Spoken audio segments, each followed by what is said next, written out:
Thank you for holding this hearing on the budgets for OSMRE and the United States Geological Survey, and thank both the witnesses for showing up today. It's crucial for Montanans that the federal agencies are benefiting our constituents rather than threatening their livelihoods. Under Biden, OSMRE has shown that they are more focused on radical climate agenda than serving the citizens who actually pay their salaries. Ms. Machino, this is basically a budget hearing, and so while we talk about a lot of policy issues, I do want to get directly to the spending.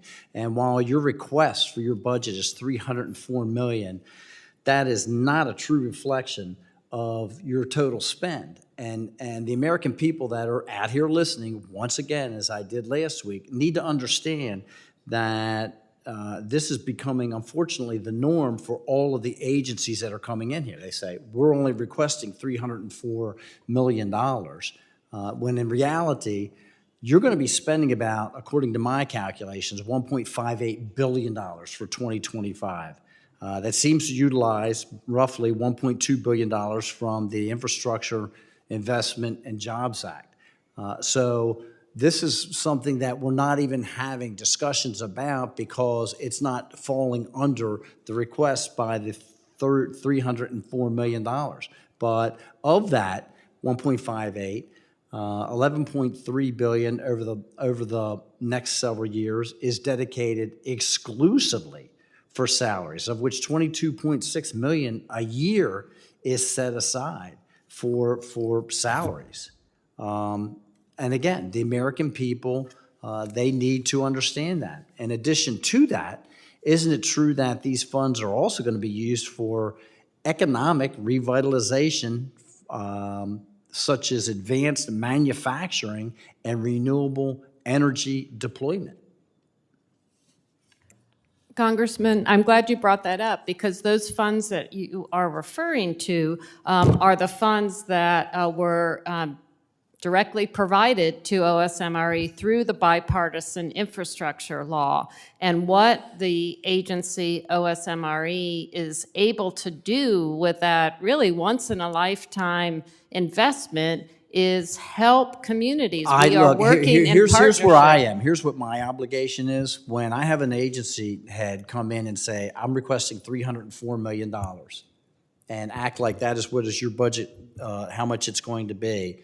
And we hear from my colleagues on the other side of the aisle about these dramatic cuts that these agencies are going to have to experience. When you take the total money that you're going to be receiving from the IIJA, you actually, at $11.3 billion, if you didn't accept any funds, appropriated funds, none, zero, you would actually be able to fund your agency for 37 years. 37 years. If there weren't any additional appropriated funds. And when you take the appropriated funds and you add that with the IIJA funds that you're going to be bringing in, it actually increases your request by fivefold. It's 5 times the amount that you're going to be appropriated and budgeted. So there's a lot of money that's going to be spent there that this body doesn't have much to say over in any given year.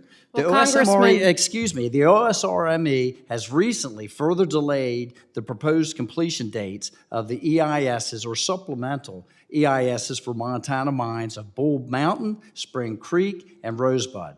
These delays have pushed the EIS completion dates beyond the point where the mines have enough permitted coal to continue their operation. OSMRE continues these delays contrary to the representations they have made in federal courts, risking serious economic destruction to Montana. So, when will your agency complete the required NEPA process for these delayed actions in Montana for Rosebud Area F, EIS, that your agency estimated the completion date for April 2025? That date is 18 months after the original estimate of November 2023, and 4 months after the court-mandated date of January 2025, when the court will vacate the Rosebud's entire Area F plan, leaving Rosebud no remedy. So can we expect the NEPA process to be completed?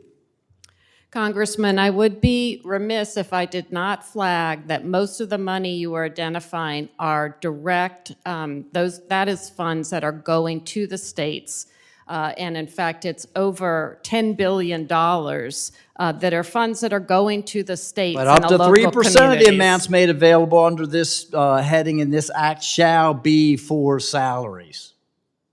I'm just reading from the text. So when can we expect the EIS and the NEPA process to be completed for the mines of Montana? Well, the bill money's not helping with that, but we are working diligently. We intend to comply with the law, and we are working The law diligently to meet those applicable deadlines. Mr. Chair, if you would just give me one more moment. The law says that you're supposed to have it completed by January of 2025, and you're already saying that Area F EIS is going to be completed in April of 2025. So you're already telling us that you're 4 months beyond the date ordered by the court. Our intent is to comply with the law, and we're doing all that we can to do so. Thank you. Thank you, Mr. Chair. I yield back.